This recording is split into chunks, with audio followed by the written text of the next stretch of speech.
Questions have arisen, such as who is he, what is he, where did he come from, is he a creature of a foreign power, is he a creep, is he dangerous, is he smart, dumb, nice to his parents, real, put on, crazy, sane, man, woman, robot, what is this?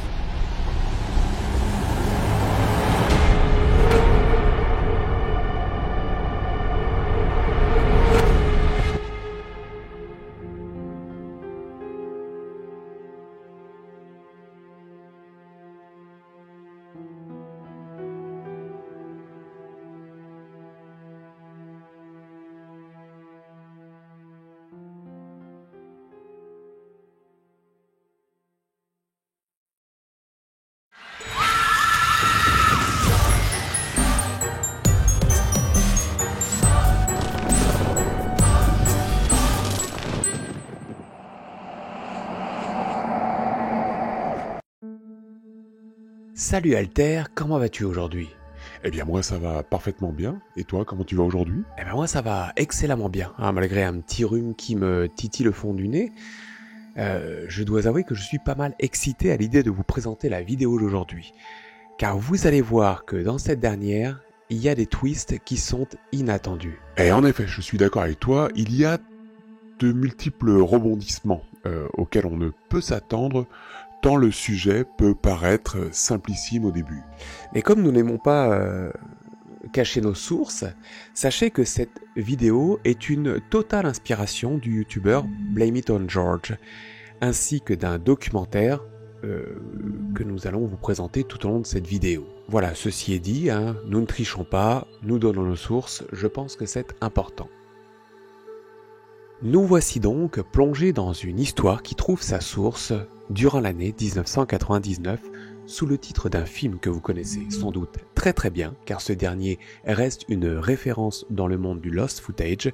Je veux parler du film The Project Blair Witch ou le projet Blair Witch. Film se déroulant en octobre 1994 dans lequel nous sommes les témoins de la déroute de 3 étudiants partis dans la forêt de Black Hills dans le Maryland aux USA afin d'y tourner un documentaire. Hélas pour eux, ils vont y faire la rencontre d'une sorcière et disparaîtront d'une manière bien mystérieuse. Les seules choses qui resteront pour témoigner de ce qu'il s'est alors déroulé seront les cassettes VHS que l'on verra dans le fameux projet Blair Witch. Ce film, il faut l'avouer, marquera son temps de par son réalisme et inspirera plusieurs autres productions, comme ces quelques faux documentaires que sont Curse of the Blair Witch, sorti lui, non pas après le fameux projet Blair Witch, mais avant. Celui-ci fut en fait diffusé pour introduire le film projet Blair Witch, afin d'y apporter plus de crédibilité. Puis nous retrouvons Stick and Stone, An Exploration of the Blair Witch Legend, qui fut créé pour promouvoir le film durant sa sortie. Ensuite, il y aura The Massacre of the Burkittsville 7, The Blair Witch Legacy, sorti au cours de l'année 2000, ou encore, durant la même année, le Shadow of the Blair Witch. Ce qui a particulièrement marqué dans le fameux projet Blair Witch, c'est avant tout son côté caméra au point, qui était utilisé pour ajouter beaucoup plus de réalisme à cette histoire. Mais bien entendu, Blair Witch n'était pas le premier à user de cette méthode, puisque bien avant cette production, des films comme C'est arrivé près de chez vous, avec Benoît Poelvoorde, usaient déjà de ce stratagème. Puis il y aura également les fameux documents interdits réalisés par Jean-Teddy Philippe, qui lui-même utilisait déjà ce stratagème pour faire vivre aux spectateurs une fiction sous l'angle de la réalité. Mais Blair Witch a frappé fort à sa sortie. Si fort qu'un autre projet fut créé quelques années plus tard, un projet si proche de la réalité qu'un documentaire a dû sortir à son sujet, afin d'enquêter sur ce qu'il s'est alors réellement déroulé. Ce projet se retrouve aujourd'hui sous le nom de code The Real Blair Witch Project, ou en français, le vrai projet Blair Witch.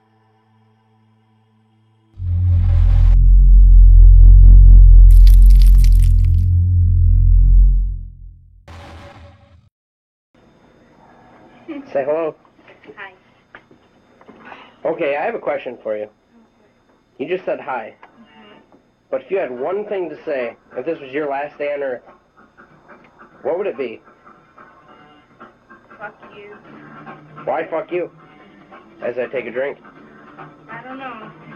Hey, can you do me one favor? Say ready, set, go. Nope. Fine, then I'll say it. Ready? Set. Jimmy, sick. Do you want to go? How you doing? I take it it's been better, huh? Well, just think, you're better right now than you're going to be in a half an hour, that's for fucking sure.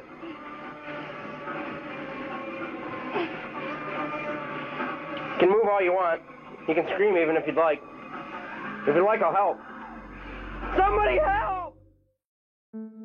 L'extrait du projet que vous venez de voir a été tourné en 2002 dans la petite ville de Flint, dans le Michigan, aux États-Unis. Il met en scène une jeune demoiselle, Danielle Taylor, c'est elle, qui se fera alors enlever sous nos yeux par 5 de ses camarades. Et dans cette histoire, chacun des 5 protagonistes aura une place particulière, un rôle précis. Christina Lum sera celle qui conduira la voiture.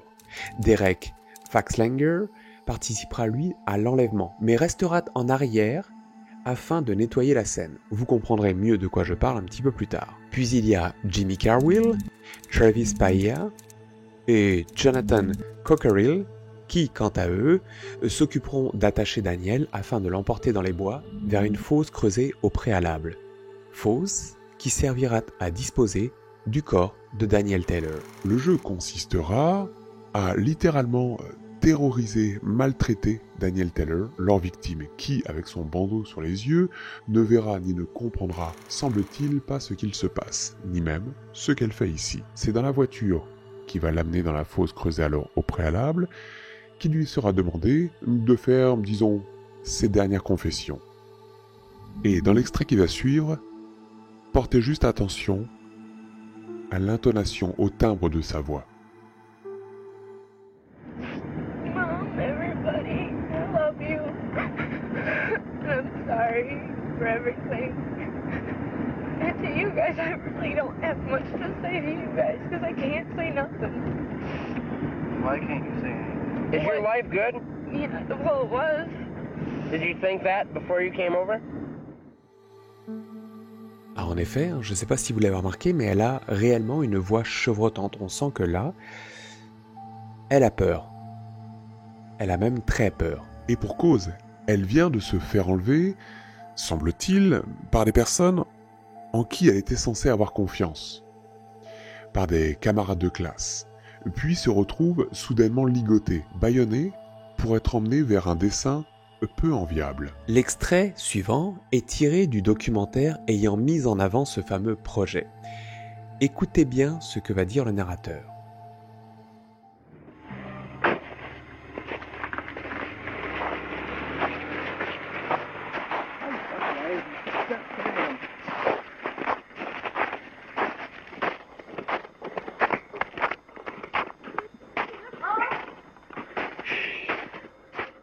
Three days later, the film is in the hands of the police. The 5 friends are in custody, but the full implications of the tape are not realized until it's shown in court. La vidéo va donc se retrouver 3 jours plus tard aux mains de la police, puis aux mains de la justice. Et pourquoi? Que s'est-il passé? Eh bien, c'est ce que nous allons voir maintenant.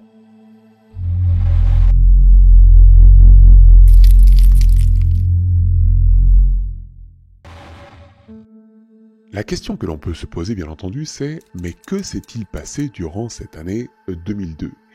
Y a-t-il eu un réel enlèvement ou est-ce que tout cela n'est qu'une simple mise en scène ?»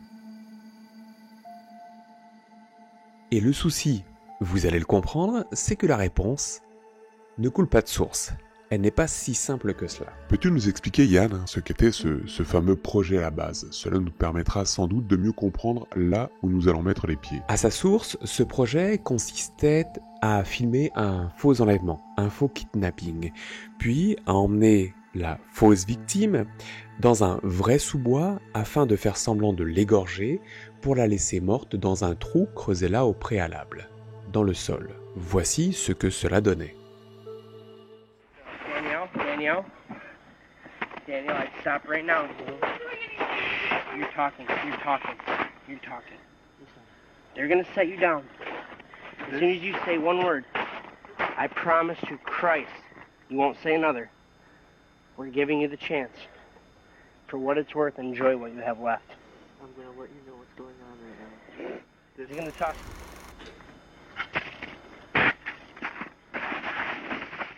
Danielle, I want to ask you one last time while we still got time. If you could go back and fix anything in your life, would you? You honestly would. Do you really hate me, Danielle? I don't hate anybody. Even though I was a bitch to you, you don't hate me? Thanks. Well, what do you say, guys? I think it's time. It's time? Yeah. All right, I get the honors, right? Yeah. Le plan est posé, les acteurs sont prêts, le trou est creusé, la caméra chargée. Tout est alors mis en place pour créer une sorte de scénario réalité qui, jusqu'à présent, porte encore les stigmates d'une situation réelle, mais préparée. C'est à partir de cet instant que les choses vont prendre une tournure tout autre, car bien qu'étant un projet commun, il semblerait que Daniel, la victime, ne jouait pas forcément un rôle. Et c'est là où toute l'ambiguïté va être posée. Car il faut le dire tout de suite, mais même si ce projet a été appelé dans un documentaire « Le vrai projet Blair Witch », la seule chose qu'il y avait en commun avec le film du même nom, c'est avant tout son réalisme, puisqu'au bout du compte, tout ceci n'est qu'une simple fiction.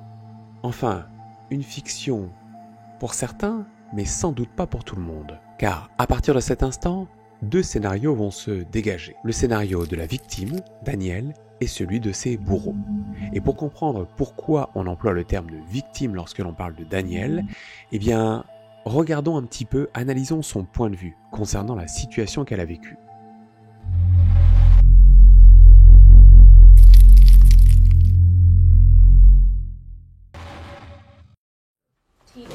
Taylor.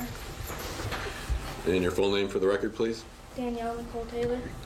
And you recall whose home you were at in the evening hours of March 6th? Travis Paez. Okay, can you speak up just a little bit for the court recorder? Travis Paez. And do you remember who else was present on the late evening hours of March 6th? Yes, I do. Christina Lum, Jim Carlisle, Derek Faxlinger, Travis, and John Cockrell. At approximately 11 p.m., we were just hanging out, having fun. We drank a little bit and supposed to just be a little. Si ce petit film entre amis a tant fait parler, ce n'est pas pour rien. En effet, 2 jours après le tournage, le film se retrouvait, comme je l'ai dit plus tôt, dans les mains de la police, puis dans les mains de la justice. Et pour cause, Daniel a porté plainte pour enlèvement. Et là, la question se pose, où est le vrai, où est le faux? Il se pourrait alors donc que tout ce dont nous avons été témoins jusqu'à présent n'était peut-être pas qu'un simple jeu, qu'une simple mise en scène. Voici par exemple ce que dira la juge après le visionnage de la dite vidéo. Quite frankly, it was one of the most repulsive, sadistic things I've ever seen in 24 years. Je pense que ces paroles sont claires, nettes et incisives. Ce qu'elle a vu pour rendre décision de son jugement au premier abord ne semble pas aller dans la voie du simple prank entre amis. Mais nous parlerons de la décision de justice un peu plus tard, plutôt vers la fin de la vidéo. Pour l'heure, continuons d'essayer de comprendre ce qu'a vécu Daniel ce soir-là, car c'est à ce moment que 2 questions principales se posent. La première question est, est-ce que Daniel était au courant du film qui allait se faire? Quant à la seconde question, elle se réfère à l'incident lui-même. Est-ce que Daniel a été enlevé contre son gré? Ces questions sont un enjeu décisif pour bien comprendre ce qu'il s'est réellement déroulé cette soirée-là. Mais d'abord, et avant d'aller plus loin, Yann, pourrais-tu nous expliquer pourquoi et surtout, suite à quoi Daniel a décidé de porter plainte? La décision de la victime d'agir ainsi a été prise alors que Daniel, au lendemain des événements, alla voir son docteur pour une visite régulière. C'est là que son docteur s'est aperçu que quelque chose n'allait pas. Daniel avait sur son corps plusieurs traces d'ecchymose ainsi que plusieurs traces de griffures. Son verdict était alors sans appel.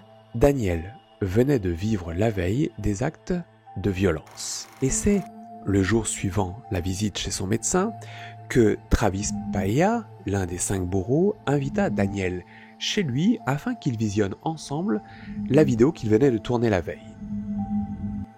Daniel profitera d'un instant d'absence de Travis pour lui subtiliser la VHS qui, quelques heures plus tard, se retrouvera aux mains de la police. Daniel dira alors à la police ainsi qu'à son avocat 2 choses essentielles. D'une part, qu'elle n'était pas au courant de ce qui allait se dérouler ce soir-là.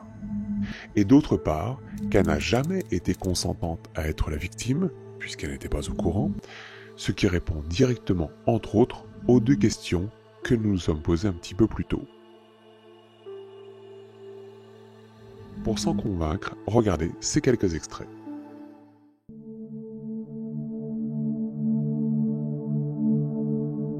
Fucking psycho. Really? You're the one that wanted to hang out over here. Yeah, well, I never realized you guys were fucking psycho. Hey, you realized just in time.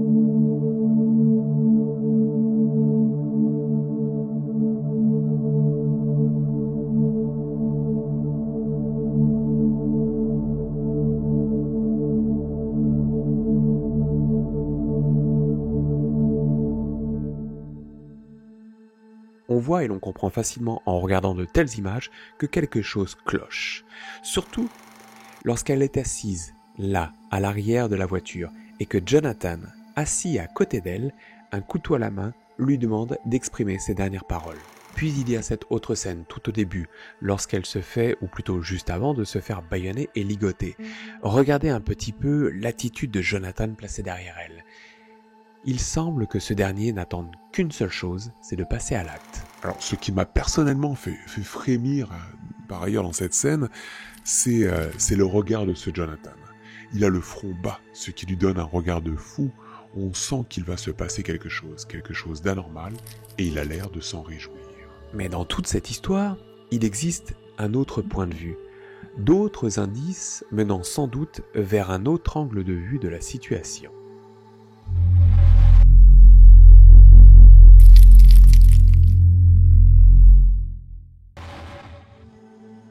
Face au juge, les bourreaux vont se défendre, et il faut l'avouer, ils vont le faire plutôt bien, avec quelques arguments d'analyse très troublants. On trouvera en premier ce passage. Écoutez encore.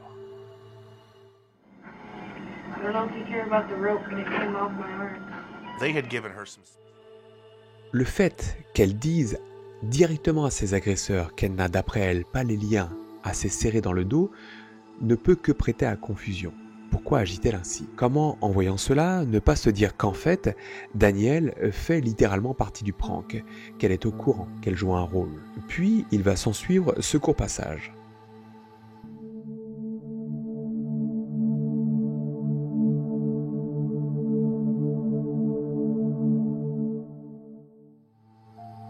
Comment, en ayant cette fois-ci les mains attachées dans le dos, a-t-elle fait pour se gratter le bout du nez? À moins d'avoir une souplesse extrême, ceci semble particulièrement compliqué. Ensuite, on trouvera cet autre extrait, dans lequel on voit Jonathan, couteau à la main, menaçant Daniel, comme on vous l'a montré un petit peu plus tôt. Sauf qu'ici, il semblerait que la pointe du couteau soit recouverte d'un sparadrap, afin de ne pas faire de mal à la victime. Alors, si je peux me faire un petit peu l'avocat du diable, je ne pense pas qu'un petit bout de sparadrap comme ça empêcherait la pointe du couteau de blesser quelqu'un. En plus, même si la pointe est recouverte, on peut remarquer que le reste de la lame, lui, ne l'est pas. Et c'est exactement pour ce genre de raison que le doute persiste quant à la situation qu'il s'est réellement déroulée ce soir-là. Mais d'autres scènes vont venir prêter à confusion, comme cette dernière, lorsqu'elle est censée se faire trancher la gorge alors qu'elle est assise dans la fosse. Dans la vidéo, sa gorge n'est pas réellement coupée. On ne voit pas de sang et pourtant, elle laisse tomber sa tête en avant, faisant ainsi croire à son égorgement.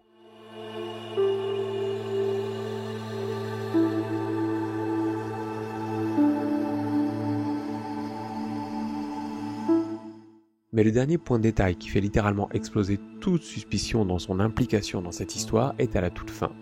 Ici. I survived, and I'm freezing and my arms hurt. If you move any more, I swear to God, I'm using a blade to do this. Alright?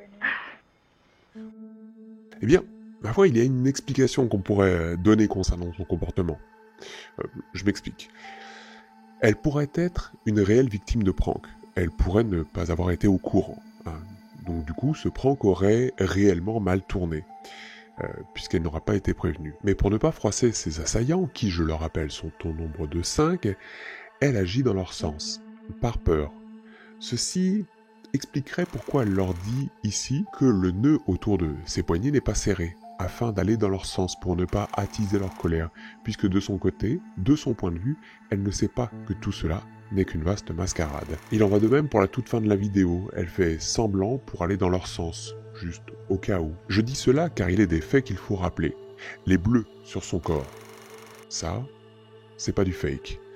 Ainsi que les marques de griffure, ainsi que ses réactions de peur dans la voiture. À moins qu'elle soit une excellente actrice, on sent et on entend dans sa voix qu'elle a réellement peur. On sent que quelque chose, au bout du compte, a mal tourné. Mais au bout du compte, pour connaître le fin mot de cette histoire et sans faire un avis objectif, il n'y a qu'une seule chose que l'on puisse faire. Mettre la main sur la VHS d'origine.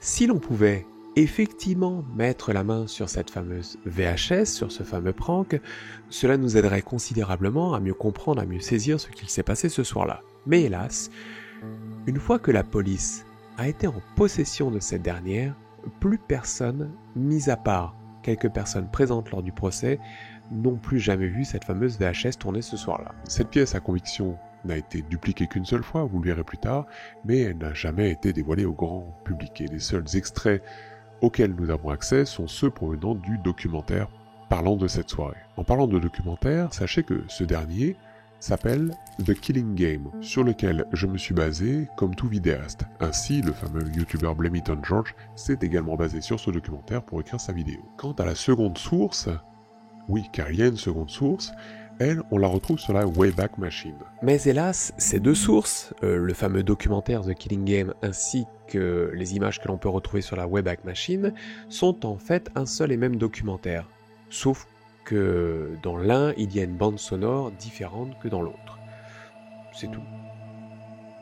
Alors pour ceux qui ne le savent pas, la Wayback Machine est un site d'archives d'internet sur lequel on peut retrouver des textes, des pages web, des images, des vidéos qui ont été, on va dire, perdues dans le temps. Et vous pouvez, en faisant quelques recherches, en trouver quelques traces dans ces archives. Mais en faisant mes recherches, je me suis posé une autre question, mais pourquoi a-t-on parlé de cette vidéo en fait? Pourquoi Blame It on George a décidé de faire une vidéo là-dessus? Tout comme l'autre vidéaste anglophone Hannah the Horrible qui elle aussi a fait une vidéo là-dessus. Pourquoi? Eh bien, la piste de ce Lost Footage a été soulevée pour la première fois sur Reddit par un utilisateur connu sous le pseudonyme de Emerald Spring il y a 2 années de cela. Son compte n'existe plus aujourd'hui, mais voilà ce qu'il disait à l'époque. Il semble qu'il y ait peu d'informations à propos de ce documentaire. Il fait ici référence, non pas au Killing Game, mais au Real Blair Witch Project. Et je ne le trouve nulle part pour le regarder. Je me souviens de l'avoir vu passer à la télé, et on peut trouver 1 ou 2 références à son sujet ça et là. Ceci n'a rien à voir avec le projet Blair Witch, il s'agit plutôt d'un documentaire concernant un crime. Il ajoutera à cela un lien menant vers une page IMDb, page présentant le synopsis de ce documentaire, mais sans ajouter plus de précision que cela. Puis, les internautes trouveront la trace d'un trailer sur le site internet Vimeo. Mais encore une fois, aucune information supplémentaire ne semble venir nous mettre sur la piste de ce fameux Lost Footage. On découvrira également que ce documentaire a été diffusé sur une chaîne néo-zélandaise et que plusieurs articles comme celui-ci, ou encore celui-là, ou bien encore ici, feront mention de ce dernier et de l'histoire qui l'entoure. Un site internet nommé WorldCat indiquera que le Brunel University London en possède apparemment une copie. Tout à l'heure, je vous ai dit que la vidéocassette avait été copiée une fois. Eh bien, ce n'était pas la vidéocassette d'origine du projet, mais ce fameux documentaire. Et l'utilisateur de Reddit, étant à la recherche de ce documentaire d'origine, enverra un petit message à l'université pour savoir si lui-même peut en obtenir une copie. Voici la réponse de l'université. Nous possédons une copie DVD de The Real Blair Witch. Cependant, nous avons bien peur que, dû aux règlements s'appliquant aux droits d'auteur, nous n'ayons pas le droit d'en créer une copie ou de vous envoyer l'original afin que vous le copiez. La licence sous laquelle nous avons acquis ce DVD stipule que seuls nos employés et nos étudiants peuvent l'utiliser et que nous ne pouvons distribuer ou prêter le DVD à quiconque n'est ni employé ni étudiant chez nous. Désolé, mais je pense que nous ne sommes pas en capacité de pouvoir vous aider.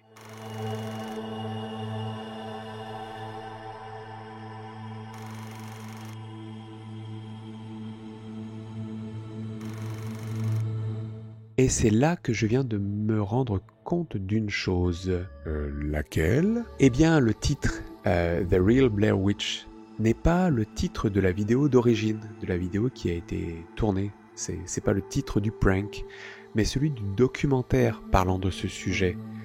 Et que The Killing Game est le même documentaire que The Real Blair Witch, ressorti quelques années plus tard. Et tu sais ce que cela veut dire ? Eh bien, ça veut tout simplement dire qu'on ne connaît pas le titre original de la VHS que Daniel a donné à la police. Mais en même temps, je suis un peu bête parce qu'il me semble qu'on a mentionné un petit peu plus tôt que The Real Blair Witch et The Killing Game étaient deux documentaires avec une musique de fond un peu différente.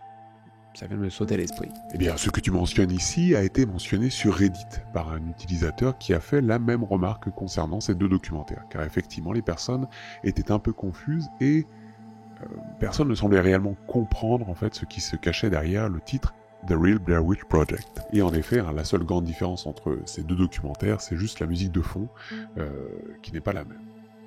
Et je ne peux pas vous le passer ici pour cause de droit d'auteur. Et le souci effectivement ici, c'est que l'on ne connaît pas et que l'on ne connaîtra sûrement jamais le titre de la VHS d'origine. Et pire encore, mais on ne saura même pas si ce film avait en fait un titre.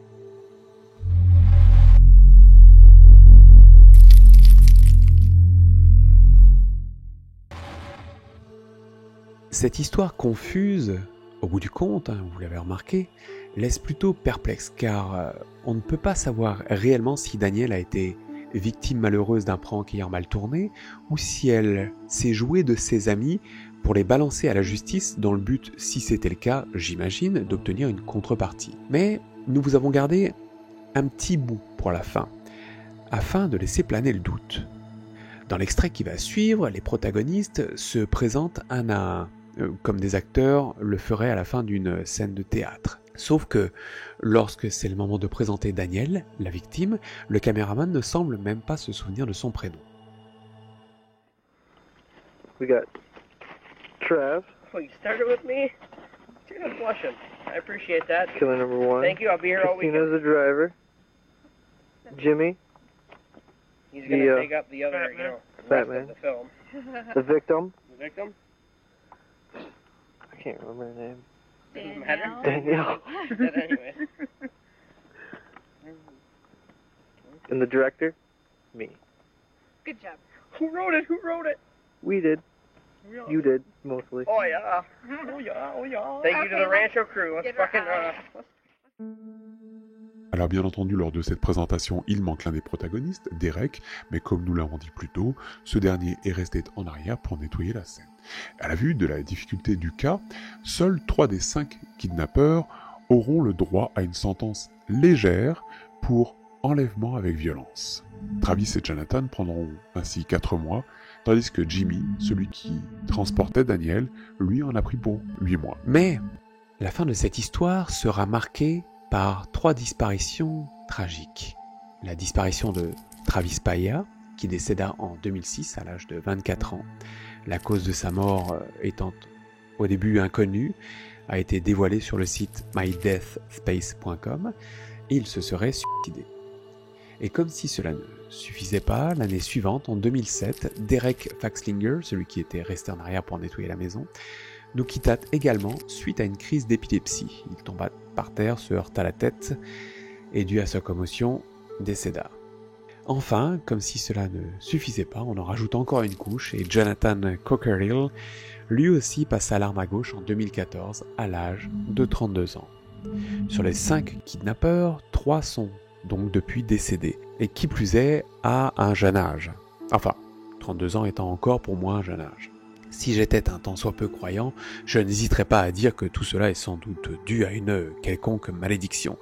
Mais c'est un terrain sur lequel je ne m'aventurerai pas. Voilà donc la fin de cette étrange histoire, de cet ersatz de Blair Witch qui n'en est en fait pas un, et qui au bout de compte nous apporte beaucoup plus de questions que de réponses. Nous espérons que ce nouvel étrange voyage au travers de ce lost footage qui n'est pas si perdu que ça, puisqu'on sait que la police en détient une copie, vous a plu.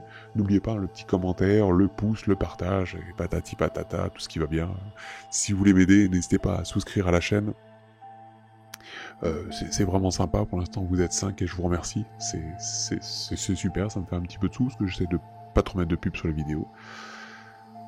Sur ce, prenez soin de vous, ciao et à la prochaine. En effet, prenez soin de vous, ciao et à la prochaine.